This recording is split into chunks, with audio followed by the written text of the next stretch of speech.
tonight, and we're moving into a pattern. We talked about this on Monday, that February, at least the first half of February, is going to remain active, that every couple of days our weather team is going to be tracking something. So we see something happening again this weekend and perhaps again toward the middle of next week. So let's talk about the first one in Harrisburg, York, Lancaster, Lebanon. It's cloudy and it's just kind of cool. You can even feel the moisture in the air. We've got Hummelstown, one of the milder spots, at 36. Some of us, though, you notice the mountain camera there at about 30. So we do have a variety, but we're all close to that freezing. And when we do get the onset, that initial onset here of that moisture, our temperatures are likely to drop a couple of degrees. So again, this is not well into the 20s, significant type of icing. No, this is one of those near 30, 32, a glaze of ice, tricky travel, especially during the morning commute.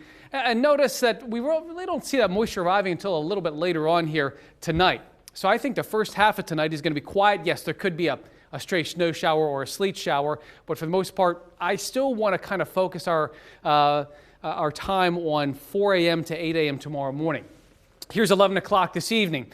And notice it's still fairly light intermittent. This is 2 a.m. You can kind of still see there's pockets, but down towards Pittsburgh, they've already changed to rain. So for us, it will become steady. This is just after 4 o'clock. Let's get into the morning hours. And notice we have about a 4-hour period of what is likely to be a combination of sleet and freezing rain, really depending on our location. I think some will be seeing sleet, some freezing rain, some will be changing to it. And then as we head toward mid-morning, by 10, 11 o'clock, this really seems to push out. In the afternoon, if we can get some clearing, it's possible some of us actually get into the 50s. So that kind of gives you an idea. This is kind of right there into the morning hours, 4, 6, 8 a.m. That's when we could see some tricky travel, especially a lot of those less traveled secondary roads.